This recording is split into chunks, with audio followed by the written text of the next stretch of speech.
Hi കാൺവിയിലേക്ക് സ്വാഗതം. ഇന്ന് Friday സ്പെഷ്യലാണ്. ഇന്നത്തെ സ്പെഷ്യൽ ഹൈദരാബാദി ചിക്കൻ കറിയും നെയ്ച്ചോറും അതിക്കുള്ള റൈത്തയാണ് കേട്ടോ. പിന്നെ സ്പെഷ്യലുള്ളത് ബ്രെഡ് കൊണ്ടുള്ള ഷാഹി തുക്കിടയുണ്ട് കേട്ടോ. അപ്പോൾ എല്ലാവരും മുഴുവനായി കണ്ടൊക്കെ ഇഷ്ടപ്പെട്ടാൽ ലൈക്ക് ചെയ്യാനും കമൻറ്റ് ചെയ്യാനും മറക്കരുത്. എൻ്റെ വീഡിയോ സബ്സ്ക്രൈബ് ചെയ്യാതെ കാണുന്നവരുണ്ടെങ്കിൽ ദയവായി സബ്സ്ക്രൈബ് ചെയ്യുക.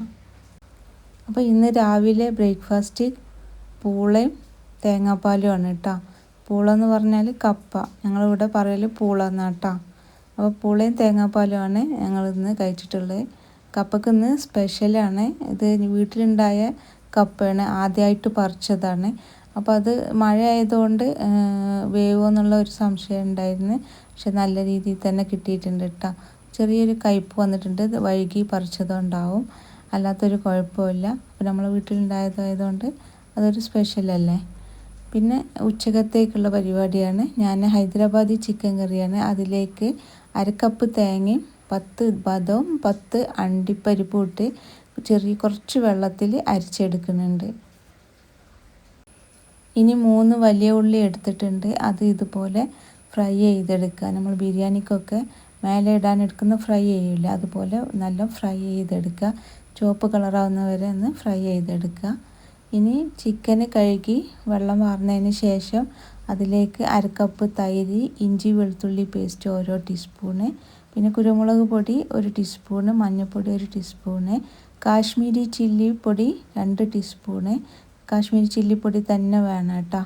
പിന്നെ ഗരം മസാലപ്പൊടി 1 ടീസ്പൂണ്, പച്ചമുളക് 2 എണ്ണം, പിന്നെ നമ്മൾ ഫ്രൈ ചെയ്ത വലിയ ഉള്ളി അത് മുഴുവനായും ചേർക്കുക. പിന്നെ ഉപ്പ് 2 ടീസ്പൂണ് ചേർത്ത് കൊടുക്കുക. മല്ലിയിലയും ഇട്ട് കൊടുക്കുക. 1 ടീസ്പൂണ് നാരങ്ങൻ്റെ നീരും ചേർത്ത് കൊടുത്ത് കറിവേപ്പിലയും ഇട്ട് കൊടുക്കുക. പിന്നെ 1 ടീസ്പൂണ് മല്ലിപ്പൊടി, 1 teaspoon soya sauce, 1 teaspoon chilli sauce, 1 teaspoon green chilli sauce, നമ്മൾ ആദ്യം അരച്ച് വെച്ച തേങ്ങ, ബദം, അണ്ടിപ്പരിപ്പ് മിക്സ് അതും കൂടി ചേർത്ത് കൊടുക്കുക. പിന്നെ അതിലേക്ക് 2 തക്കാളി അരച്ചതും കൂടി ചേർത്ത് കൊടുക്കുക. ഇനി ഇത് കൈകൊണ്ട് നല്ലൊന്ന് മിക്സ് ചെയ്ത് കൊടുക്കുക. അതിന് ശേഷം 2 ടീസ്പൂണ് നെയ്യും കൂടി ഒഴിച്ചു കൊടുക്കുക. ഇനി ഇതിലേക്കുള്ള മിക്സൊക്കെ ഇത്രയേ ഉള്ളൂ. ഇനി ഇതൊന്ന് അടച്ച് വെച്ച് 1 മണിക്കൂർ അല്ലെങ്കിൽ അരമണിക്കൂറെങ്കിലും റെസ്റ്റ് ചെയ്യാൻ വയ്ക്കുക. അപ്പോൾ തന്നെ ഇറച്ചിയിലേക്ക് എല്ലാം പിടിച്ചോളും. ഇനി 1 മണിക്കൂർ കഴിഞ്ഞതിന് ശേഷം ഞാനിത് അടുപ്പത്ത് വെച്ചിട്ടുണ്ട്. ഞാനിത് തുറന്ന് നോക്കിയപ്പോൾ എനിക്കിത് കളറ് കുറവാണെന്ന് തോന്നിയിട്ട് 2 ടീസ്പൂണ് കാശ്മീർ ചില്ലി പൊടിയും കൂടി ഞാൻ ചേർത്ത് ഇളക്കിയിട്ടുണ്ട് കേട്ടോ. ഹൈദരാബാദി ചിക്കൻ കറിക്ക് നല്ല കളറ് വേണം കേട്ടോ. അപ്പം അത് ഇടയ്ക്ക് തളിച്ചതിന് ശേഷം ഒന്ന് ഇളക്കി കൊടുക്കുക വേണം. അടി പിടിക്കാൻ നല്ല സാധ്യത ഉണ്ട്, അതുകൊണ്ടാണ്. ഞാൻ ഇളക്കി കൊടുത്തിട്ട് അടി പിടിച്ചിട്ടൊന്നുമില്ല, എന്തായാലും കുഴപ്പമൊന്നുമില്ലാതെ കിട്ടിയിട്ടുണ്ട്. അപ്പോൾ ഇടയ്ക്കിടയ്ക്കൊന്ന് തുറന്ന് നോക്കി വേവിച്ചെടുക്കുക. ഇനി സിമ്മിലിട്ട് അങ്ങനെ ചിക്കനൊന്ന് വെന്ത് മേലെ ഒന്ന് വെളിച്ചെണ്ണ ആവുന്നത് വരെ ഒന്ന് വേവിച്ചെടുക്കുക. ഇതിൽ പിന്നെ കാശ്മീരി ചില്ലി ഉണ്ടല്ലോ, അതാണ് കൂടുതൽ ചേർത്ത് കൊടുക്കണം കേട്ടോ. 2 ടീസ്പൂൺ മുതൽ 4 ടീസ്പൂൺ വരെയൊക്കെ ചേർത്ത് കൊടുക്കുക. അപ്പോൾ നല്ല കളറും ഒക്കെ നല്ല രീതിയിൽ കിട്ടും കേട്ടോ. മേലെ എണ്ണ ഇങ്ങനെ നിൽക്കണം, അതുവരെ വേണം വേവിക്കാൻ. ഉപ്പും ഇതൊക്കെ ഉണ്ടോ എന്ന് നോക്കണം. ഞാനിപ്പോൾ ചേർത്തതിൽ ഒക്കെ പാകമാണ് കേട്ടോ. ഒന്നും ഏറെയില്ല, ഒക്കെ പാകത്തിനാണ് ഞാനിപ്പോൾ ചേർത്ത് കൊടുത്തിട്ടുള്ളത്. ഇത് 1 കിലോ ചിക്കൻ വരെ ഉണ്ട് കേട്ടോ. ഇനി അതിൻ്റെ മേലെ വെന്തതിന് ശേഷം ഇതുപോലെ മേലെ എണ്ണ ഇതായി നിൽക്കുന്ന കണ്ടില്ല, അപ്പോൾ നമുക്ക് ഫ്രഷ് ക്രീം ഇതുപോലെ ഒന്ന് ഡെക്കറേറ്റ് ചെയ്യാൻ വെക്കുക. പിന്നെ കുറച്ച് മല്ലിയിലയും കൂടി ഇട്ടുകൊണ്ട് ഡെക്കറേറ്റ് ചെയ്യാം. അപ്പോൾ ഇത്രേ ഉള്ളൂ ഹൈദരാബാദി ചിക്കൻ കറി. നല്ല എളുപ്പമാണ്. ഉള്ളി ഒന്ന് ഫ്രൈ ചെയ്തെടുക്കേണ്ട താമസമേ ഉള്ളൂ, ബാക്കിയൊക്കെ നല്ല എളുപ്പത്തിൽ കിട്ടും. അപ്പോൾ ഇന്ന് വെള്ളിയാഴ്ച ആയതുകൊണ്ട് നൗഷാക്ക് ഒന്ന് ജുമാക്ക് വരും, അപ്പോൾ വെള്ളം വേണ്ടി വരും. അപ്പോൾ ഞാൻ മാംഗോ ജ്യൂസ് അടിച്ച് വെച്ചതാണ്. നൗഷാക്ക് വന്നപ്പോൾ ഞാൻ കൊടുത്തതാണ് കേട്ടോ. അപ്പോൾ ഇനി നെയ്ച്ചോറിലേക്കുള്ളത് നോക്കാം. വെളിച്ചെണ്ണ നെയ്യ് ഒഴിച്ച് അതിലേക്ക് കറുവാമ്പട്ടി, ഏലക്കായും കറാമ്പൂ ഇട്ടിട്ട് അതിലേക്ക് ഉള്ളി ഒന്ന് വാട്ടിയെടുത്തിട്ടുണ്ട്. ഇനി അതിലേക്ക് കഴുകി വെച്ച അരി ഇട്ട് കൊടുക്കുക. വെള്ളം വാർന്നത് ഇട്ട് കൊടുക്കുക. എന്നിട്ട് അതൊന്ന് ചെറുതായിട്ടൊന്ന് സോട്ട് ചെയ്തെടുക്കുക. ഈ എണ്ണയിലൊന്ന് സോട്ട് ചെയ്താൽ അരിയൊക്കെ ഒന്ന് ഒട്ട് പിടിക്കാതിരിക്കും കേട്ടോ. തമ്മിൽ ഒട്ട് പിടിക്കാത്ത നല്ല ചോറായി കിട്ടും. അതിലേക്ക് നല്ല തിളച്ച വെള്ളം ഒഴിച്ചു കൊടുക്കുക. ഞാൻ 1 കപ്പ് വെള്ളത്തിന് 2 കപ്പ് അരിക്ക് 1 കപ്പ് വെള്ളമാണ് കേട്ടോ ചേർത്തി കൊടുത്തിട്ടുള്ളത്. അങ്ങനെ ആകുമ്പോൾ നല്ലൊരു ഒത്ത വേവ് കിട്ടും. നല്ല വേവും കുറവുമല്ല, എന്നാൽ നല്ല വേവ് കൂടുതലല്ല, ആ രീതിയിൽ കിട്ടും കേട്ടോ. ചെറിയൊരു വേവുള്ളത്, നല്ലൊരു വേവുള്ള നെയ്ച്ചോറാണ് കേട്ടോ ഇവിടെ എല്ലാവർക്കും ഇഷ്ടമുള്ളത്. എന്നാൽ കുഴഞ്ഞു പോവില്ല അങ്ങനെ. എന്നിട്ട് അതൊന്ന് തിളച്ചതിന് ശേഷം സിമ്മിലാക്കി അവിടെ വേവിക്കാൻ വെച്ചിട്ടുണ്ട്. ഇനി ഞാൻ അതിലേക്കുള്ള റൈത്ത ഉണ്ടാക്കുന്നുണ്ട്. അതൊന്ന് വെന്തതിന് ശേഷം മേലെ ക്യാരറ്റ് ഇട്ടിട്ടുണ്ട്. എന്നിട്ട് അതൊന്ന് മൂടി വെച്ച് പിന്നെ നേരത്തെ ഉള്ളി പൊരിച്ചെടുത്തില്ലേ, അതിൽ നിന്ന് കുറച്ച് ഉള്ളി എടുത്ത് വെച്ചിരുന്നു. അതിലേക്ക് അണ്ടിമുന്തിരി ഇട്ട് മേലെ ഒന്ന് ഡെക്കറേറ്റ് ചെയ്തിട്ടുണ്ട് കേട്ടോ. അപ്പോൾ ചോറ് റെഡിയായി. ഇനി റൈത്ത ഉണ്ടാക്കിയത് തൈരും ക്യാരറ്റും ഉള്ളിയും ക്യാപ്സിക്കും ഇട്ടിട്ട് കൊടുത്തിട്ടുണ്ട്, ഉപ്പും ഇട്ട് കൊടുത്തിട്ടുണ്ട്. ഇനി ഇതിലേക്ക് ഉറുമാമ്പഴം വേണം.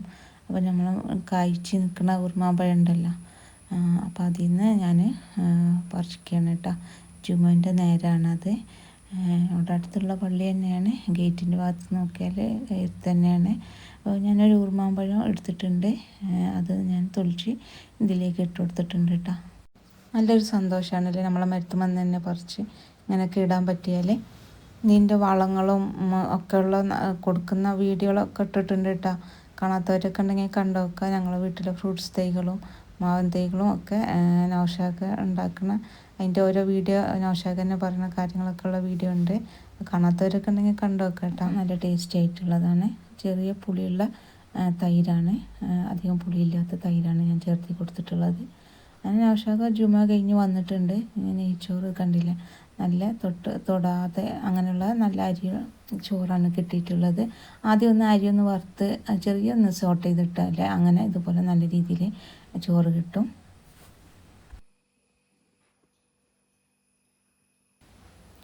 പിന്നെ ഹൈദരാബാദി ചിക്കൻ കറിയൊക്കെ നൗഷാദൊക്കെ കൂട്ടിയിട്ട് നല്ല ഇഷ്ടമായിട്ടുണ്ട്. എല്ലാവർക്കും നല്ല ഇഷ്ടമായിട്ടുണ്ട്. എല്ലാം പാകമാണ്. ഞാൻ ചേർത്തതും മാത്രം തന്നെ മതി. അതിൽ ഇനി കൂടുതലൊന്നും ചേർക്കാനില്ല. നല്ല അടിപൊളിയായിട്ട് തന്നെ കിട്ടിയിട്ടുണ്ട് കേട്ടോ.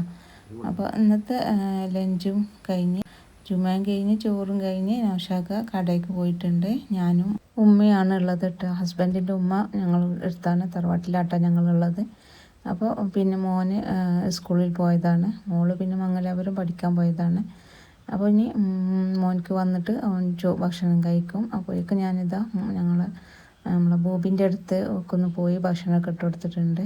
അപ്പോഴേക്കും നല്ല പെരുമഴ പെയ്തിട്ടുണ്ട് കേട്ടോ. നല്ല പെരുമഴയായിരുന്നു. അപ്പോൾ ഞാനിന്ന് സ്വീറ്റൊന്നും ഉണ്ടാക്കിയില്ലല്ലോ, വെള്ളിയാഴ്ചയാണ്. പിന്നെ നമ്മൾ നെയ്ച്ചോറൊക്കെ ഉണ്ടാക്കി കഴിഞ്ഞാൽ അതിൻ്റെ മേലെ ഒരു സ്വീറ്റ് കഴിക്കണ്ടേ. അപ്പോൾ ഞാൻ ബ്രെഡ് കൊണ്ട് ഉണ്ടാക്കിയിട്ടുണ്ട്. ഷാഹി തുക്കടാണ് ഉണ്ടാക്കിയിട്ടുള്ളത്.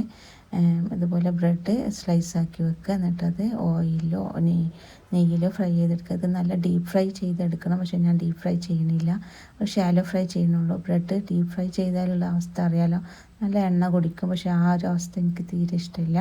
അതും ഇവിടെ ആർക്കും അങ്ങനെ എണ്ണ അത്ര ഇഷ്ടമല്ല. അതുകൊണ്ട് ഇങ്ങനെ ഡീപ്പ് ഫ്രൈ ചെയ്തിട്ടില്ല, ഷാലോ ഫ്രൈ ചെയ്തെടുത്തിട്ടുള്ളതാണ്.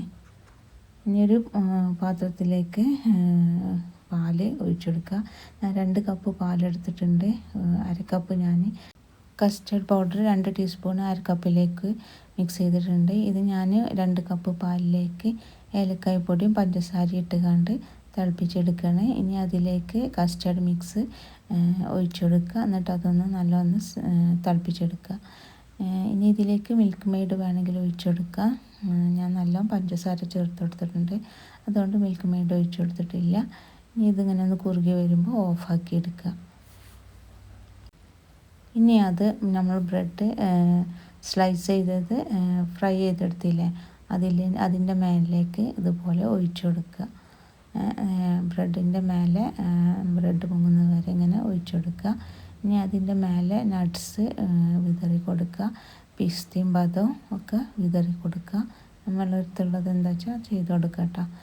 നല്ല ടേസ്റ്റ് ആയിട്ടുള്ളൊരു എളുപ്പത്തിൽ ഉണ്ടാക്കാൻ പറ്റിയൊരു ഡെസേർട്ടാണ് കേട്ടോ.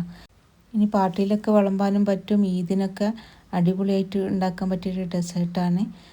അപ്പോൾ ഇഷ്ടപ്പെട്ടാൽ ലൈക്ക് ചെയ്യുക, സബ്സ്ക്രൈബ് ചെയ്യുക, കമൻറ്റ് ചെയ്യുക. ഇന്നത്തെ വിഭവങ്ങളൊക്കെ നല്ല അടിപൊളിയായിട്ടുള്ള വിഭവങ്ങളാണ്. അപ്പോൾ താങ്ക് യു ഫോർ വാച്ചിങ്.